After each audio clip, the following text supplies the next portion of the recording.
یہ عجیب ہے، اللہ نے پہلے سے وعدہ کیا ہے کہ میں مغفرت دوں گا، وعدہ کر رہا ہے کہ اس مہینے میں مغفرت کو نازل کروں گا، لیکن بس امید یہ ہے کہ بندہ اللہ کی بارگاہ میں بیٹھ کر کہہ دے کہ استغفر اللہ ربی واتوب الیہ۔ یہ جملہ بڑی اہمیت رکھتا ہے، اسی لیے ہمیں اپنی دعاؤں سے پہلے، اپنی مناجات سے پہلے، اللہ کی بارگاہ میں کچھ طلب کرنے سے پہلے استغفار ضرور کرنا چاہیے۔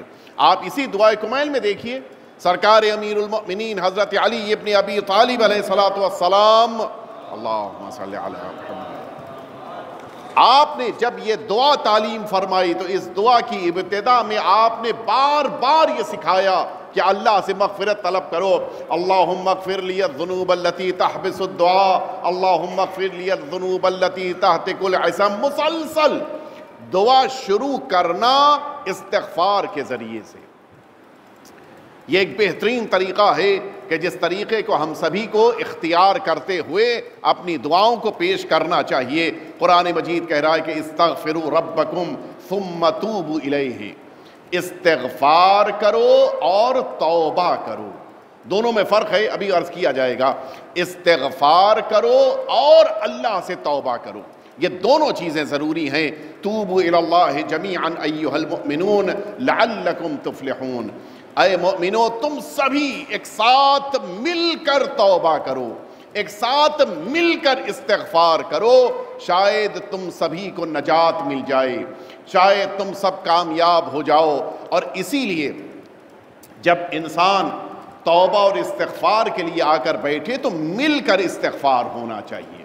اجتماعی استغفار کو اللہ پسند کرتا ہے، وجہ صرف یہی ہے کہ چونکہ استغفار اللہ کی بارگاہ میں کی جانے والی دعا ہے اپنے گناہوں کے لیے کہ اللہ معاف کر دے، تو کسی کا گناہ بڑا ہے، کسی کا گناہ چھوٹا ہے، کوئی ایسا ہے کہ جس کا گناہ بڑا مختصر سا ہے، یا شاید کوئی ایسا بھی ہو سکتا ہے جس کا کوئی گناہ نہیں ہے، کوئی ایک بچہ بیٹھا ہے جو دعا کر رہا ہے، کوئی بڑی عظیم شخصیت، کوئی ولی پروردگار ہے کہ جو بیٹھا دعا کر رہا ہے، یا اور بھی ایسے علماء ہیں، صلحاء ہیں کہ جن کی زندگیاں گناہوں سے پاک ہیں، یہ سب مل کر جب استغفار کر رہے ہیں تو اب یہ اللہ کا کرم ہے۔ 1000 لوگ بیٹھے ہیں، ان 1000 میں سے ایک کے استغفار کو قبول کرنا ہے، لیکن یہ کرم پروردگار ہے کہ 1000 کے استغفار کے درمیان نہ صرف یہ کہ اس ایک کے استغفار کو قبول کرتا ہے جو بے گناہ استغفار کر رہا ہے، بلکہ 999 بقیہ جو گناہگار بیٹھے ہیں اللہ ان کے گناہوں کو بھی معاف کر دیتا ہے۔ یہ ہے اللہ کا کرم، اور اسی لیے مل کر استغفار کرنا چاہیے، اجتماعی استغفار ہونا چاہیے۔ کچھ نہیں، انسان کے پاس اگر افراد نہیں ہیں، اپنی بلڈنگ کے افراد کو جمع کر کے بیٹھ سکتا ہے، استغفار کرے۔ نہیں بلڈنگ کے افراد ہیں، کم از کم اپنے گھر کے افراد کو تو لے کے بیٹھ سکتا ہے، 2 4 6 جتنے بھی گھر کے افراد ہیں ساتھ میں مل کے بیٹھیں، استغفار کریں۔ اسی لیے بڑی تاکید ہے کہ شبائے قدر میں انسان جب یہ اعمال بجا لائے تو مل کے بجا لائے، اکیلے نہ بیٹھے۔ مجبوری ہو تو ایک الگ بات ہے، لیکن اگر کوشش ہو سکتی ہے، کچھ لوگوں کو جمع کیا جا سکتا ہے، تو ان لوگوں کے بیچ میں بیٹھ کر اللہ سے دعائیں کرے اور ان دعاؤں سے پہلے مل کر استغفار کرے۔ قرآن مجید کہہ رہا ہے کہ الصابرین والصادقین والقانتین والمنفقین والمستغفرین بالاسحار، وہ افراد اللہ کی رحمتیں حاصل کرتے ہیں جو صبح میں اٹھ کر اللہ سے استغفار کرتے ہیں۔ یہ صبح کا وقت بڑا قیمتی ہے، کم از کم دل کی گہرائیوں سے ایک بار ہی صحیح انسان استغفر اللہ ربی واتوب الیہ کہے اللہ سے۔ کیوں؟ نماز شب میں ہم سب کے لیے کہا گیا ہے کہ جب تم دعا کرنے لگو تو نماز شب کی دعا میں تم اللہ سے دعا کرنے سے پہلے العفو العفو کہو۔ کیوں؟ العفو کے کیا معنی ہیں؟ یعنی پروردگار مجھے معاف کر دے، پروردگار مجھے معاف کر دے۔ یہ جملہ بار بار شب نماز، یہ جو نماز شب پڑھتا ہے انسان، اس شب نماز میں بار بار کہنے کے لیے کہا گیا ہے۔ وجہ یہی ہے کہ انسان کو اللہ سے مانگنا چاہیے، اور سب سے بڑی چیز جو سب سے بڑی نعمت ہے کہ جب انسان اللہ سے استغفار کر رہا ہو تو اللہ کی حجت، اللہ کے نمائندے کو واسطہ بنائے. یہ بڑا اہم ہے. قرآن مجید کہہ رہا ہے سورہ نساء آیت نمبر 106، وَلَوْ أَنَّهُمْ إِذْ ظَلَمُوا أَنفُسَهُمْ جَاءُوكَ فَاسْتَغْفَرُوا اللَّهَ وَاسْتَغْفَرَ لَهُمُ الرَّسُولُ لَوَجَدُوا اللَّهَ تَوَّابًا رَحِيمًا. اے پیغمبر، اگر انہوں نے گناہ کیا ہے، ان کی خطائیں ہیں، ان کی معصیتیں ہیں، یہ ان گناہوں کے کرنے کے بعد جاؤک، اے پیغمبر آپ کے پاس آئیں، اور پھر آنے کے بعد کیا کرنا ہے؟ وَاسْتَغْفَرُ اللَّهَ، یہ سب بیٹھیں آپ کے پاس آ کر استغفار کریں. وَاسْتَغْفَرَ لَهُمُ الرَّسُولُ، اور اللہ کا رسول بھی ان کے لیے استغفار کرے. ظاہر ہے کہ جب رسالت مآب استغفار کریں گے تو ان کے لیے تو ممکن نہیں ہے، یہ اس امت کے لیے، اس آنے والے کے لیے استغفار ہوگا. قرآن مجید کہہ رہا ہے کہ لَوَجَدُ اللَّهَ تَوَّابًا، اگر پیغمبر بھی ان کے ساتھ استغفار کریں گے تو نتیجہ کیا ہوگا؟ اللہ ان کی توبہ کو قبول کرے گا، اور اس کے بعد رحیمہ، اللہ رحمت کو نازل کرنے والا بھی بن جائے گا.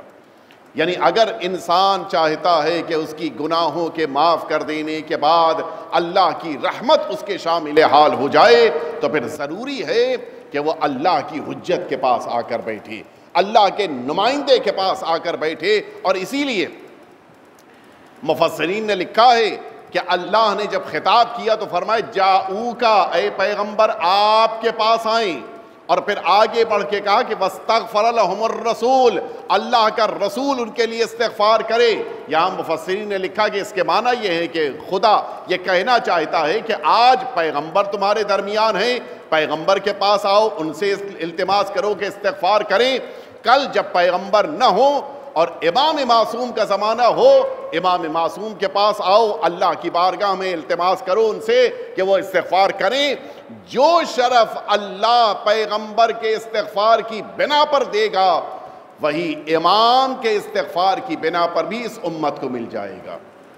لہٰذا بعض مؤمنین اگر واقعی طور کے اوپر رسول کے زمانے میں ہیں تو ان کا یہ شرف ہے، لیکن اگر بعد پیغمبر امام کے زمانے میں بھی یہی افراد بیٹھ کر اللہ کی بارگاہ میں امام معصوم سے التماس کریں کہ مولا آپ ہماری طرف سے استغفار فرما دیں، یہ وہ شرف ہے کہ جس شرف کو عام انسان نہیں محسوس کر سکتا. یہ استغفار کہ جس استغفار کے لیے گفتگو چل رہی ہے کہ جو اتنی اہمیت رکھتا ہے، اللہ پسند کرتا ہے، اللہ رحمت نازل کرتا ہے، اللہ بندے کے لیے نعمتیں قرار دیتا ہے، اللہ اس پر رحمت کے دروازے کھول دیتا ہے. یہ جو رحمت پروردگار کے کھلنے کے لیے استغفار ہے، یہ معمولی استغفار نہیں ہے. اور اب یہیں سے استغفار اور توبہ کا فرق بھی محسوس ہو جائے گا. یہ جو استغفار کرنے کا حکم ہے، یہ استغفار 6 شرطوں کے ساتھ کیا جانا چاہیے. ایسے ہی نہیں کہ انسان آیا سیدھا مسجد میں آ کر بیٹھا میرے پروردگار میں تیری بارگاہ میں بیٹھ کے استغفار کر رہا ہوں. نہیں، 6 شرطیں ہیں، اور ان 6 شرطوں کو اگر انسان اختیار کر لے تب اس کو صحیح طور پر یہ استغفار کرنے کی بنا پہ اجر ملتا ہے.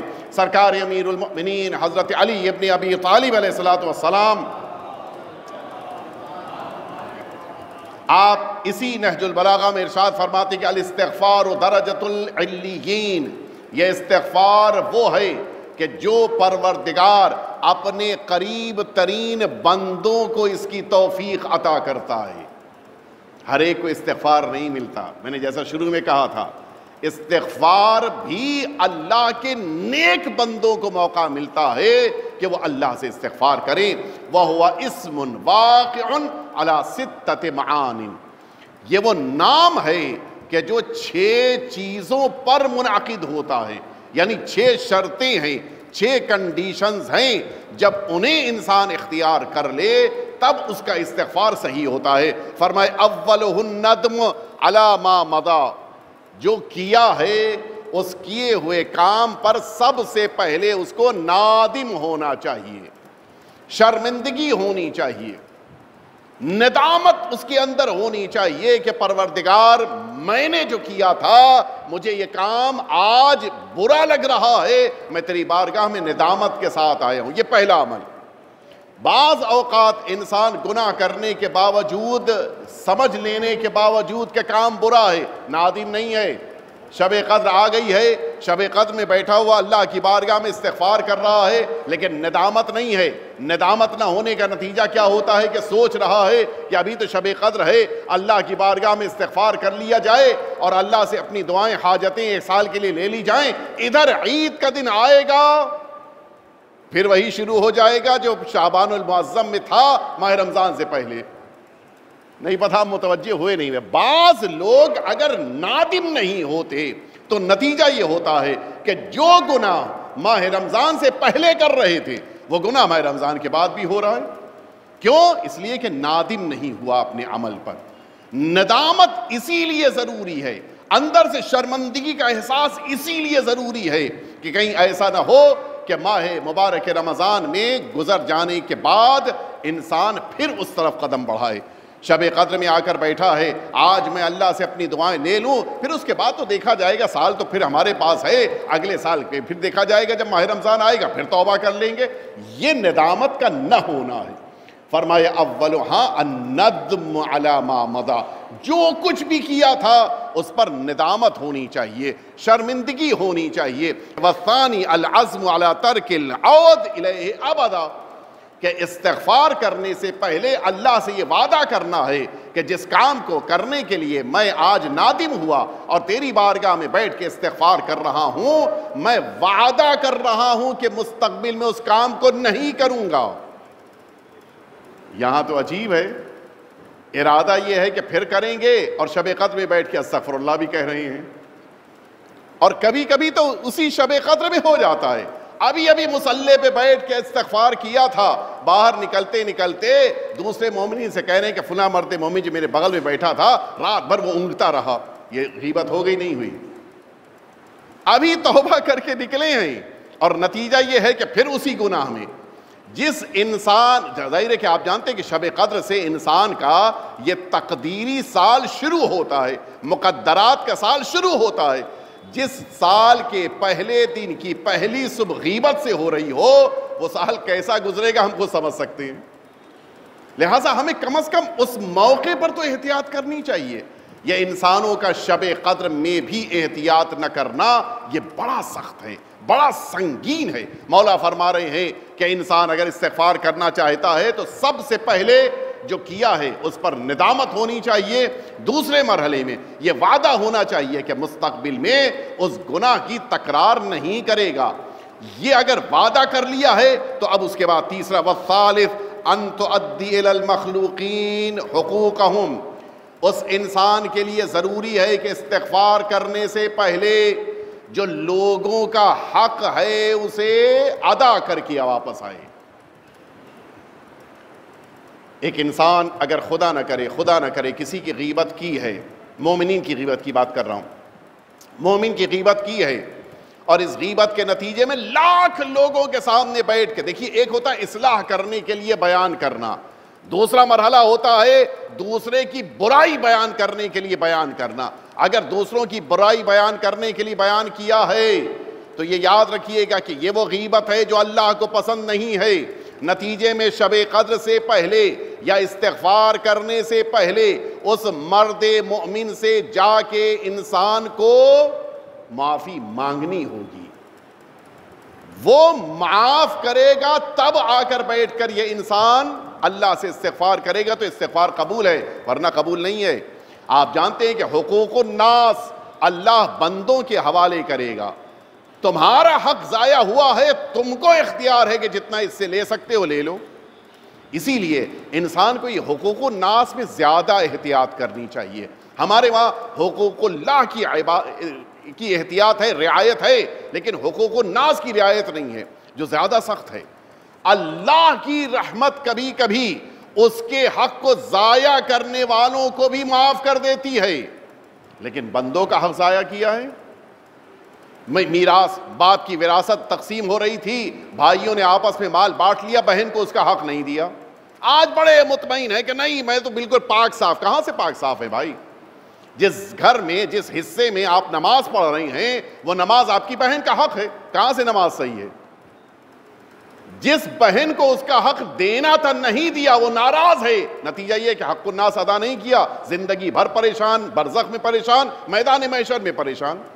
ایک مشکل سے چھوٹی سی زمین, 1000 اسکوائر فٹ کی زمین, کہ جس زمین کو اگر بیچا جاتا تو شاید ممکن ہے کہ 1 سال 1.5 سال کا جو کھانے پہ پیسہ خرچ ہوتا ہے اتنا پیسہ ملتا. بس 1.5-2 سال کی جو رقم پیسہ خرچ کرنا تھا وہ اتنا پیسہ دبا لیا. نتیجے میں 1.5 سال کے مقابل جب تک زندہ رہے پریشان رہے.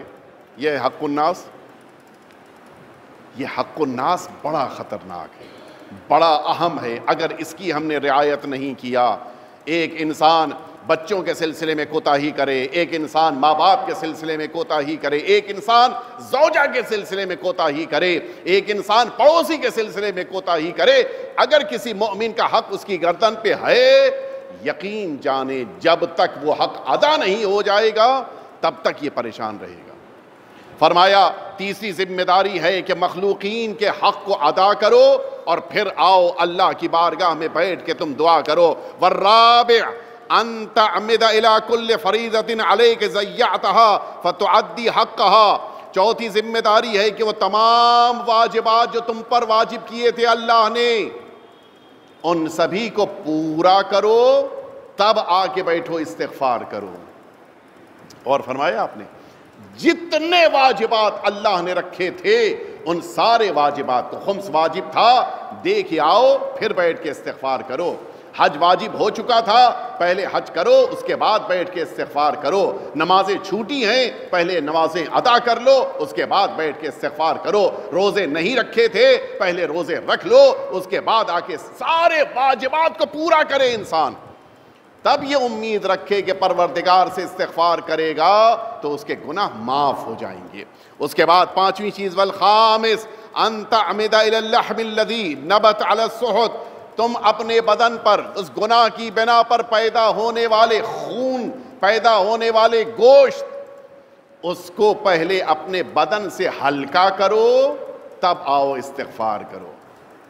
آپ نے غور فرمایا ایک انسان کے جس کے بدن کے اوپر گناہ کی بنا پر, مثلا خدا نہ کرے کسی انسان نے حرام کھانا کھایا, اس حرام کھانے کی بنا پر جو بدن میں گوشت بنا ہے, یہ گوشت پہلے اس کے بدن سے جدا ہو, بدن ہلکا ہو جائے.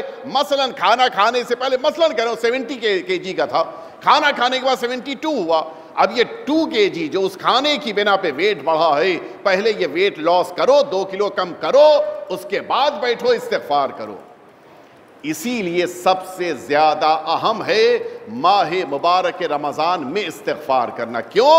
اس لیے کہ روزہ انسانوں کے بدن میں چڑھ جانے والے حرام گوشت کو گلا دیتا ہے.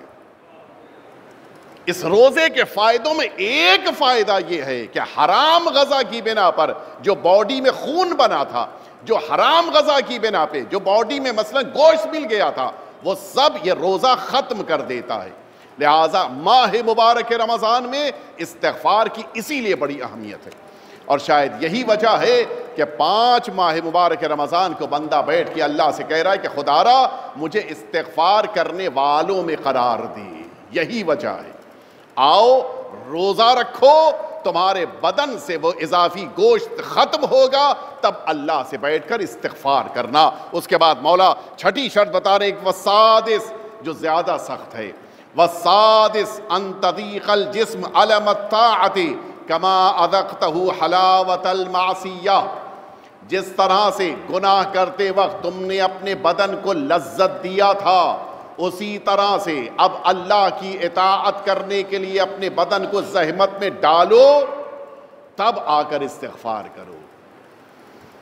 بڑی لذت محسوس کرتا ہے انسان جب گناہ کرتا ہے, لیکن اتنی ہی تکلیف دینا ہے اپنے بدن کو عبادت پروردگار بھی. یہ جو انسان ایکسکیوز پیش کرتا ہے کہ میرے لیے تو رات میں عبادتیں کرنا ممکن نہیں ہے, میرے لیے تو ماہ مبارک رمضان میں بھی دوپہر کی نماز صحیح طور پہ پڑھنا ممکن نہیں ہے, میرے لیے نماز صبح پڑھنا, یہ ساری چیزیں اگر خدا نہ کرے گناہ کیا ہے تو زیادہ زحمتوں کے ساتھ انسان کو عبادت کرنی ہے تاکہ وہ اللہ کی بارگاہ میں صحیح طور پہ استغفار کر سکے۔ بات آ گئی ہے تو میں عرض کرتا چلوں، انسان کو اپنی زندگی پہ توجہ دینی چاہیے۔ یہ زندگی جو اللہ نے دی ہے، ان 5 شرطوں کے ساتھ استغفار کرنا ہے، اور شب قدر آنے سے پہلے ان 5 کو اپنی زندگی میں لے کے آنا ہے۔ میں اسی لیے آج جو ابھی شب قدر آنے میں تقریباً 12 دن درمیان میں ہیں، میں اسی لیے ان باتوں کو آج کہہ رہا ہوں تاکہ ہم ان 6 چیزوں کو اپنی زندگی میں اختیار کریں، اور جب شب قدر آئے تو ہماری زندگی ایک بہترین انسان کی بن جائے۔